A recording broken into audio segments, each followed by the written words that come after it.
Merry Christmas. I'm Joe Evans. And I'm Adam Eliason. And hopefully your Christmas is going pretty well. I think ours is going pretty good. I hope so.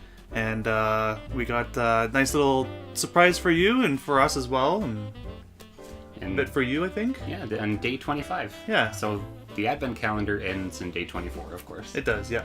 So we had to go get something else for day 25.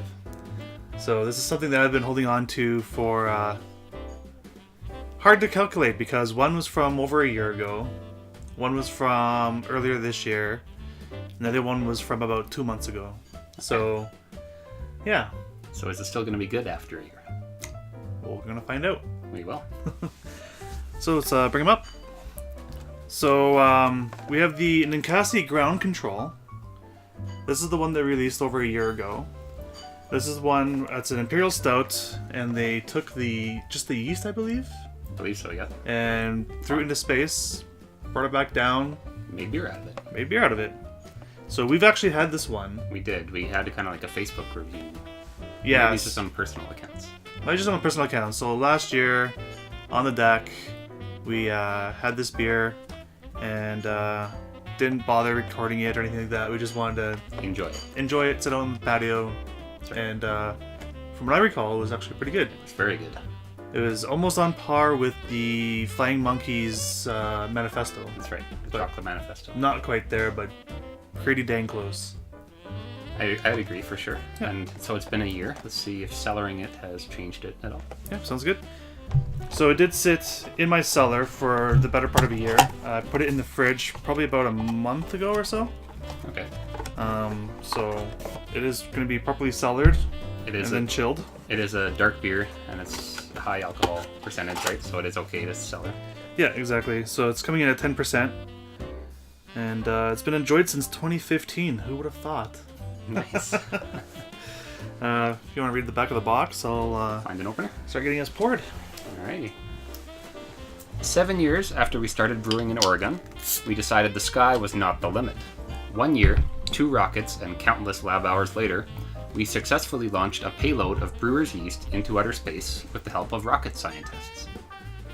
After a much-awaited return to Earth, the mission of creating space beer is now complete. So the Ground Control Imperial Stout boldly combines local and out-of-this-world ingredients. This rich and complex Imperial Stout is brewed with Oregon hazelnuts, star anise, cacao nibs, and fermented with an ale yeast that survived a trip to space and back. Mankind will enjoy the sweet finesse of this beer that only fares better with time. There you go. There you go. It's 10% alcohol by volume, 80 IBU, and the original gravity is 1100. Now, I seem to remember this beer costing $35? Yeah, sounds about right, about the $35 mark. And as you can see, pretty black. See a little bit on the bottom there's a very dark red color. Oh, that's right. But pretty much black. Yeah, like light's not going through there no. except for the very bottom. You can smell the cacao. Yeah. It's like the star anise. Yeah. It smells just like I remember it. Yeah, it smells like chocolate and nibs, like licorice. But well, let's give it a try. Let's do it. Cheers. Cheers.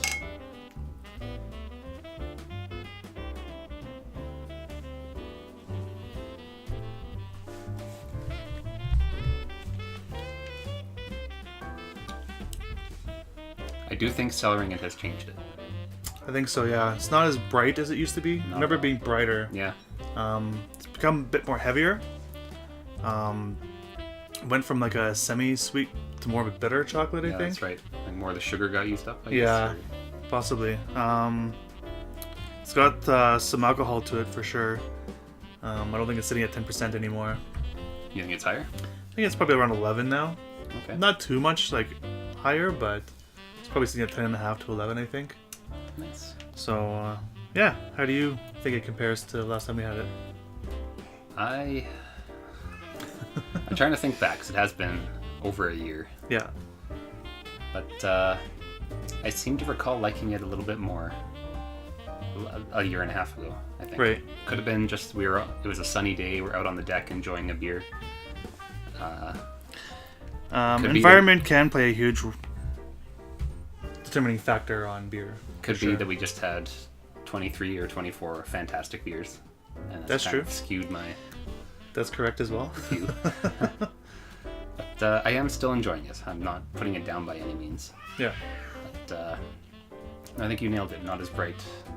Still definitely taste the chocolate. Yeah. Less of anything else, really. But Yeah, chocolate's really overpowering it, and then went to more of a bitter chocolate than a semi-sweet. yeah. So if you're like a dark chocolate fan, you would like this more, I think. Yeah. But your thoughts? Yeah. Did it get better with age? Debatable.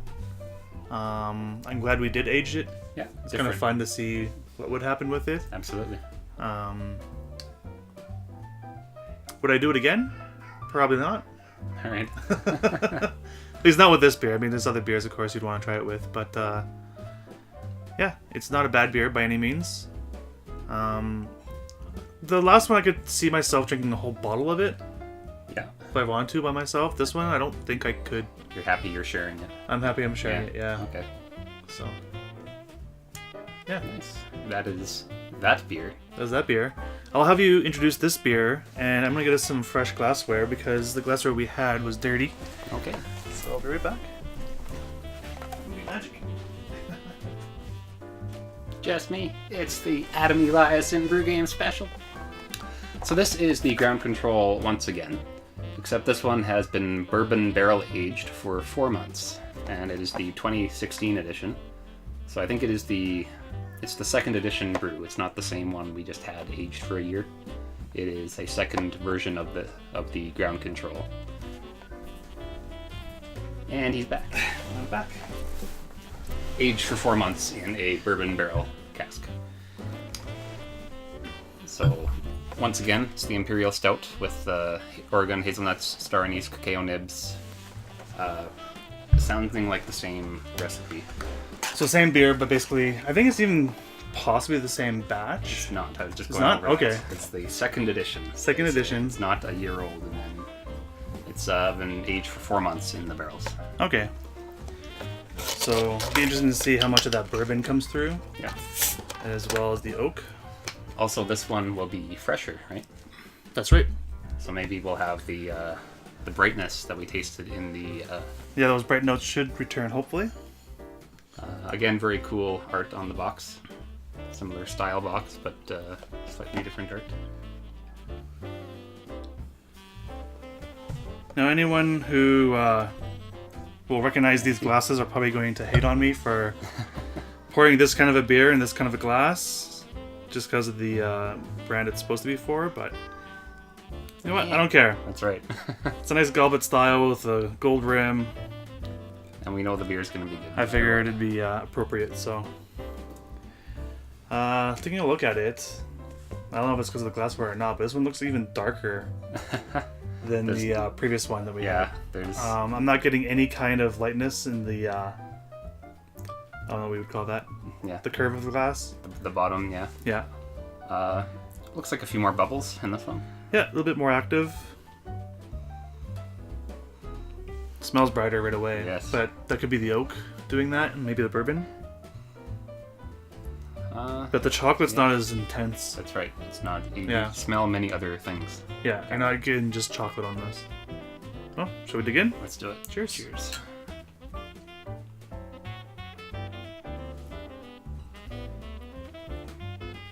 Oh, wow. Yeah. That's almost like night and day difference. It is. Yeah. Still got that bit of alcohol to it. But you are getting the bourbon as well. In little bit. The aftertaste. And the aftertaste. Not right away. So at the start, you're getting what I remember a year and a half ago. Mm-hmm. The kind of easier drinking. Yeah. Like, you get the star anise more. So. Yeah. And then at the end, it's like you just drank some scotch instead of a beer. Not it's got like bourbon, but Yeah, it's almost like if you had like a little like nugget of the oak barrel and we're just sucking on it. yeah. I'm getting that like kind of like dryness from the oak. on my tongue, Yeah, as well as a bit of that bourbon as well. It's pretty interesting it is. aftertaste. They're how it just combined. sits. Yeah, it is. They've combined a lot of flavors, so I wasn't too sure how it would work out, but I am enjoying this a lot. Yeah, this is fantastic. So, good job, Ninkasi. Very good job. Do you remember how much this one cost? So this one actually came in a bit more expensive. This one's more around the, I want to say $43 mark. Okay.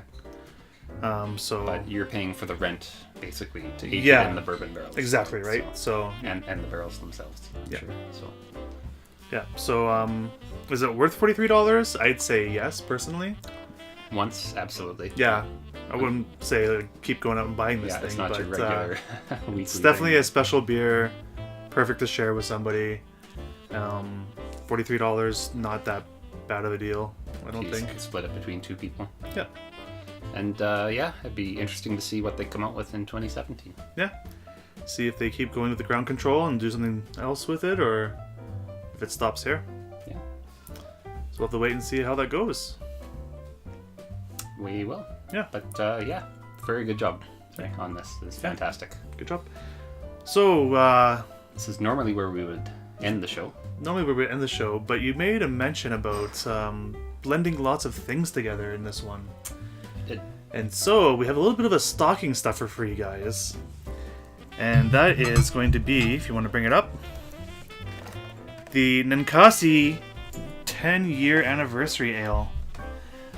So this is blending 5 of their beers together, 5 beers.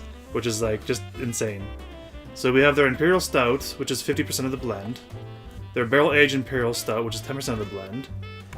We've got their Imperial Total Domination IPA, which is 12.5% of the blend. Okay. Which blows my mind. They're going like heavy stouts into like a IPA. heavy IPA. They have the Imperial Made in the Shade IPA at 12.5% blend. So 2 stouts, 2 IPAs. Yeah. And to top it all off, they hit it with the Critical Hit Barley Wine. With a 50% blend. And they say it's still 1.5? only... 1.5, yeah.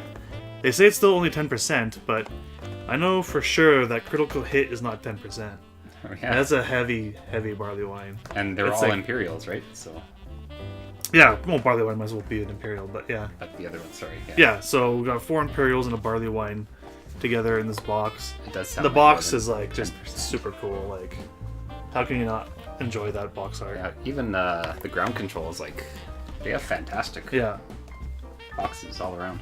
yeah. So, awesome. Well, you want to have the honors of pouring this one? Sure.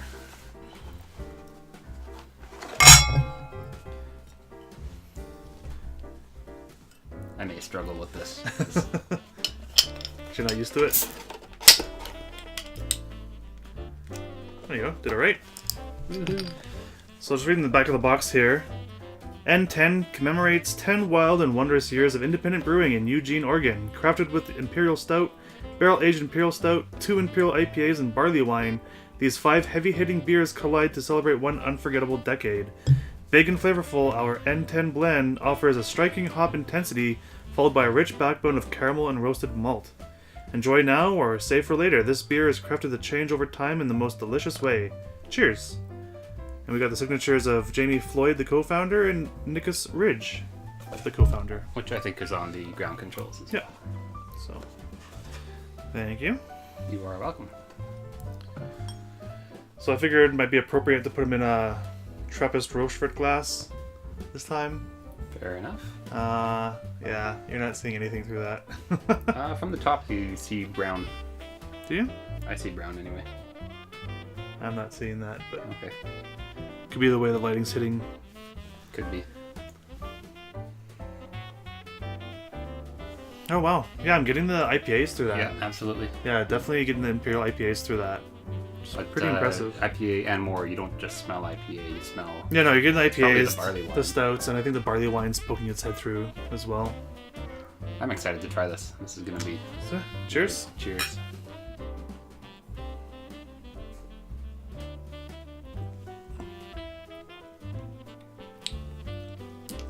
Wow, there's like so much going on. There is. The first thing you taste is the the hops, I think, the IPAs. Yeah. It's very... It's like, for me, I've had most of the beers. I don't know if I've had the Maiden in the Shade. I probably have, but I find it goes IPA to the barley wine and then just kind of comes out with stout at the end. Yeah. Getting that like chocolate undertone at the back end. I'll have to give it some time. I totally agree. IPA first, barley wine second. Not getting a whole lot of the stout, which is surprising because it's over half the mix. Yeah. But what's blowing me away is how fruity it is at the start, the IPA part. Oh yeah. It's like for a beer this dark and mixed with so many other things. Yeah, like you're getting the first like, thing you taste is like a whole bunch of... Yeah, you're getting like pineapple fruity, and mango and like yeah. a bunch of citrus. Everything through. you wouldn't expect from a beer this dark. No. It's Okay, and see the brown thing you're talking about now. Yeah, that's interesting. yeah, but I'm loving this. This is Yeah. It's you get the IPA flavor, but not the super hoppy aftertone at the end. Right. If you're like not a big fan of IPAs, it's Yeah, you're not gonna get that at the end. That's pretty much squashed by the barley wine, I think. This is definitely a sipping beer. yes. say. At the same time, I could drink a whole bottle of this, no problem. Yeah. I think this is my favorite of the three. But Yeah, I'd have to agree. If I had to rank them, we'd probably go with this one, the barrel aged stout, and then the stout. yeah, and then I would agree with that too. Yeah. 3, 2, 1. Yeah. If you can recall back to the first edition of the Ground Control, not barrel aged and not cellared, where would that fit in your 3? Very, very close with the barrel age. It's hard for me to say which one I'd pick over the other one. For me, I'm a big fan of barrel age, so that kind of sways it a bit for me, but oh. Of course. I would probably give the original Ground Control a higher ranking than the bourbon I would barrel. too. Yeah, this would be So it'd be 3 this one, a year and a half ago, the yeah, original. the original, and then the bourbon barrel. Yeah, that's how I would do it too. 100%. Cool. Do you remember how much this one cost? This one is like $55. Wow. Okay. So it's really up there. That's unfortunate because I could see myself drinking this a lot. Yeah. If it was less than $55. But that price point's going to prevent you from doing that unless you want to go broke. That's right. Would you say it's worth $55? To have it at least once, yes. I still say it's worth it. It's a hard sale. It's very hard because even with this being my favorite, Yeah. I was okay with the $35 Ground Control. It went to space. That's really cool. It's a marketing thing. This is 5 beers poured together. Yeah. Almost twice the price. Not quite, but it's my favorite of them all, and I'm still having trouble justifying $55 for Yeah, a beer. it's a pretty hard pill to swallow, for sure. But if you have someone to share it with, then definitely, you both pitch in $25. Yeah, okay. Makes it hurt not as bad. I'm happy. Yeah. Yeah. Yeah, okay. So, I'll agree with that. yeah. Well, will that do it for Christmas? I think so. That's day 25. Day 25. Merry Christmas, everybody. Merry Christmas. Happy New Year. We might have a video before the New Year, but don't count on it. Yeah, that's right.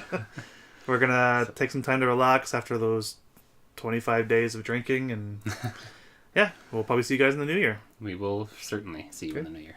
Cheers. Cheers. Thanks for watching.